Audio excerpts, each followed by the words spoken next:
Ladies and gentlemen, welcome back to Authentic Info Podcast. I'm your host, Admar Sandile Chauk. Gayton Mckenzie is known popularly as an ex-con, and is someone who is proud of that because of the successes before he went to prison, even though he did a lot of wrong things, and his success after prison. So he's not someone who is intimidated about being called an ex-con. Now he is the leader of Patriotic Alliance, where he's the president, and the deputy is Kunene. So in one of his latest interviews, I was surprised to hear him proudly saying that if South Africa could be led by the PAC over the weekends, him as president, he wouldn't mind being a hengsman or an executioner, someone who kills people who have been found guilty and sentenced to life. Sentenced to death penalty. And it's because it says that in his government, or in the PAC, in the Patriotic Alliance-led government, death penalty will be brought back. And even today, they still advocate for that, to say people in South Africa commit crime because the state or the judiciary or the justice system is very lenient, is very soft and lenient on criminals. So he said that if he could be afforded an opportunity to lead South Africa, some of the things that they're going to put to law or bring back is the death penalty. So these are some of the highlights. But other than that, he was questioned if he thinks he's going to be a kingmaker come 2024. But I think he answered the question very well, because he's not someone who is proud to say they're going to take power in 2024. He's someone who seems to be working according to the numbers, and they are working very hard to bring about change in South Africa and to grow their political party, which is also turning 10 this year. And he's saying that they are going to host a very massive event at Orlando Stadium. They are going to fill Orlando Stadium to capacity, and an extra 11,000 people standing on the ground. That is according to what he recently said. But other than that, we know Gayton Mckenzie and Kunene. These are the people who advocate for the removal of foreigners and to take back hijacked buildings, especially in Johannesburg. We see the Deputy President of Patriotic Alliance, Kunene, working very hard as an MMC, together or partnering with the MMC from the EFF, Dr. Twago, taking head-on criminals and exposing the criminality that is transpiring in Johannesburg in terms of hijacked buildings, selling of drugs, prostitution, and things like that. And they are doing this on the ground. So the PAC is known for its position when it comes to foreign nationals. They are saying that the foreigners are in South Africa for one thing, to take away from South Africans. And they are saying that there is proof. Even the president of Patriotic Alliance maintains that position, to say that if they can get rid of illegal foreigners or all foreigners in South Africa can be a better state again. They believe that foreigners destabilizes the economy because the number of foreigners are not known, and they benefit from our health system, benefit from a lot of other departments, and they take jobs from our people. This is the position that Patriotic Alliance has never changed. But it's being asked about the challenges that the political party has faced along the years. It's stated that they have faced a lot of difficulties, and they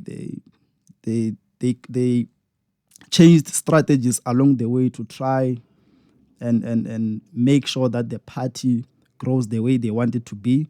And he says that at first we know that they were focusing solely on trying to liberate the colored community or the colored community in South Africa, saying that these are the people who have been neglected by government and all other political parties in South Africa. And I think the colored community received Patriotic Alliance very well, and they gave them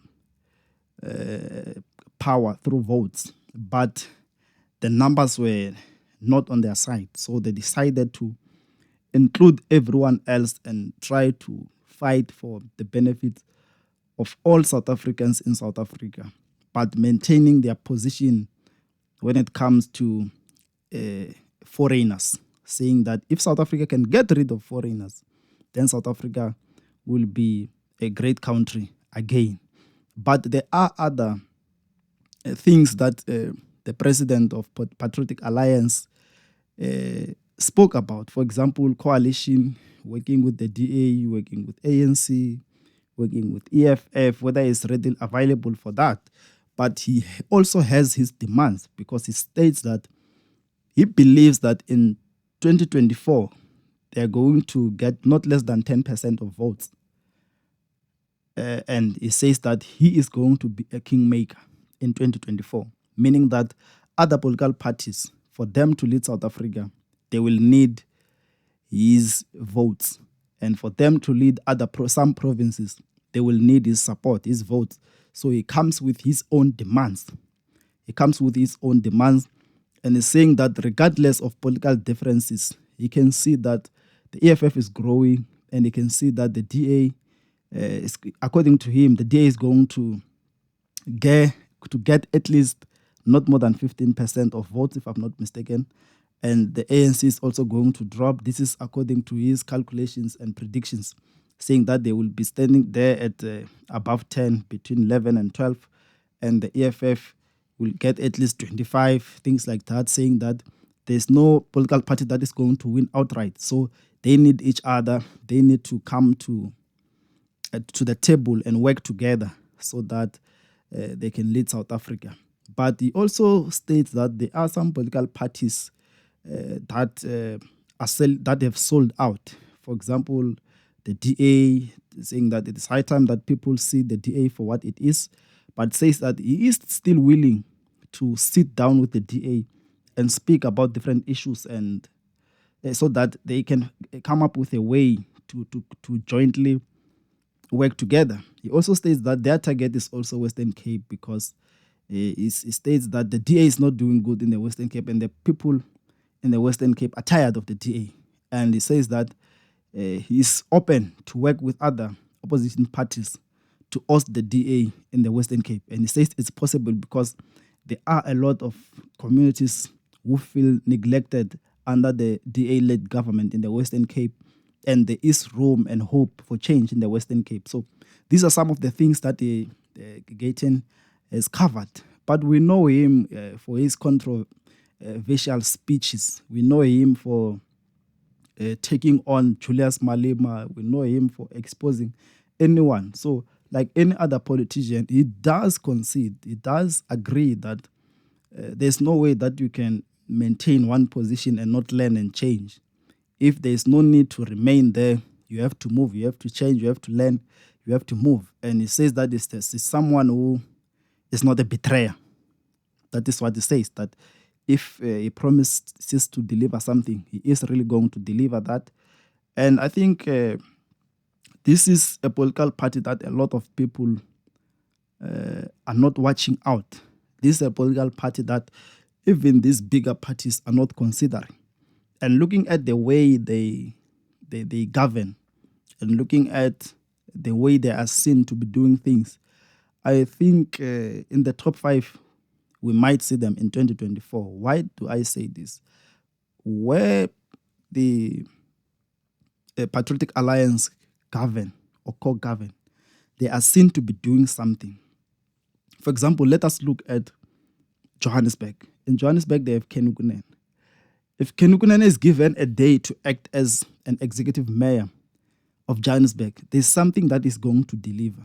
There is something that day is going to deliver, which means these people are displaying to us that they are ready to govern, and they can govern, and they are leaders. We know that leaders like Julius Malema have labeled Gayton and Kunene and the likes as criminals. But we know how the justice system works. We know how correctional services works. That when people are in prison, they are undergoing corrections through rehabilitation programs.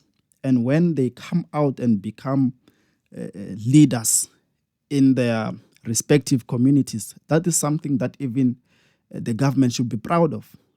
But I understand that when a person like Julius Malema calls these guys criminals and things like that, he's just politicking. Deep down, he understands the position of Department of Correctional Services. That is why when he speaks about Zuma and all what Zuma has went through when it comes to serving his term and the Department of Correctional Services losing a court bid, and then they had to rearrest him for him to finish his term and things like that.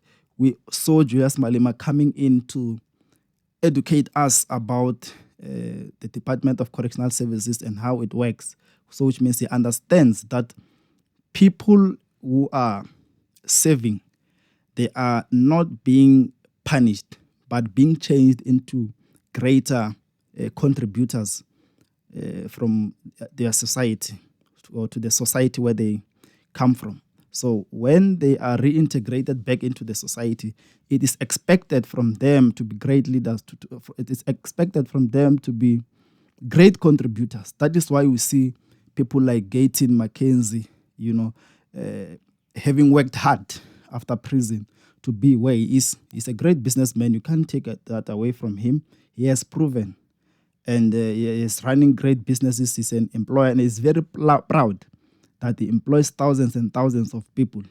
And he doesn't look down on anyone, and he's open for ideas and things like that. So this is a political party that we shouldn't undermine. And I think if these top four political parties are not working on a strategy to deal with Patriotic Alliance in terms of numbers, political, they are going to be surprised in 2024 having to beg for support from a political party like Patriotic Alliance. Because where they lead, they are seen to be doing something. When you check JRA in Johannesburg, the roads, which is under the MMC Kunene, he is doing something. He is seen to be doing something because he is a deployee or a delegate who comes from Patriotic Alliance. And when they canvass, when they go to the people to speak to the people, they are going to refer to some of these activities and jobs that they are successfully executing in the city of Johannesburg to show the people what they are capable of, to say to the people, push us, give us votes so that we go to national and go and represent you in the Department of Transport nationally. Because in the city of Johannesburg, this is what we have delivered. So we live in an era where people have information. Access to information is not like back in the days where you had to listen to the news, radio, or things which are already controlled or captured. Now information comes to the people, and the people are able to seek information from certain individuals themselves. There's no need for us to wait to be fed a certain information that is already planned on how it should deal with us mentally. So it challenges politicians and political parties that when they speak to us, they must speak to us with reference. And they must use their social media accounts to engage with the people and show us their moves when they open new buildings, new projects, when people are being employed, things like that. We get to see these activities as they happen. So this means that when these political parties go to mobilize and canvass for 2024, they are going to speak with reference, saying that in Johannesburg we have Kunene. He has been there for this period. This is what he has done. And then you get to trust a political party and a politician based on what they can do and what they've been tried and tasted on. So I think it's a great challenge to all other political parties that are not doing anything, but they are in power. There are a lot of MMCs, for example, in Johannesburg only, who we don't know, but they are there. We don't know these people because they are not being actively involved in executing their duties. They are not seen to be doing something. They are doing nothing. They are sleeping in their job. So it's only few political party representatives that we see. For example, in Ekurhuleni, we know that there is the EFF there. This is what it's doing. This is what it has been doing. Why are they switching off electricity in particular businesses? How much are they going to recover when they do these things like that? So we get to see these people doing something. And I think it started with Herman Mashava. When Herman Mashava does something, even if it's a small project, he had to make sure that the media is involved so that we see him to be doing something. That is why it was easy for him to open a political party and get support in Gauteng. So another question that I have when it comes to the Patriotic Alliance, I understand that they have more than 9 years in existence, but the question is, do they have the capacity in terms of the numbers to lead nationally? Or do they have to do this province by province and grow just like that? Because I see political parties like the EFF going back to speak and try to recruit these old, high-profile politicians who are no longer interested in the ANC. And I think it's a danger because when these political parties are formed, they are formed by young people and they seem to be trying to forward young people into strategic positions. They seem to be trying to recognize education and give young people a chance to lead. But now that they can see that they are ready to govern and people are trusting them with the numbers, I think now they are still going back to these older people. And I think the way the political party structure is a representation of the type of government that it is going to be. So it's quite worrisome because we don't want to be shocked when these political parties are given a chance to lead. We don't want them to unveil new people who have not been there. And I understand that when they try to cover this, they will tell us that they want the best to come and execute duties in particular positions. So they will say their people are not yet experienced and things like that. And I think in local government, it is where these political parties are given a chance to be tried and tested in government before they occupy higher offices like the provincial legislature and being members of parliament and things like that. So watch the space. Patriotic Alliance is here. It cannot be ignored. It's here. People knows it. They're going to celebrate their anniversary in Orlando Stadium. And I think they might fill the stadium. Politicians deal with numbers. They know what they're doing. So they cannot pick a stadium that they cannot fill. They know what they're doing. They have their logistics in place. So they are prepared. They are ready. I wish them the best. The best. I think we are living in an era where we need competition, and we need these political parties not to enjoy leadership at the top. They have to be held to account, and we need these opposition parties to be there, to be active, to be solid, so that they hold each other to account and lead South Africa forward. This is Authentic Info Podcast. Please don't forget to subscribe. Let's grow together. Let's engage on the comment section and like, share with friends, and return for more segments of this type. Thank you.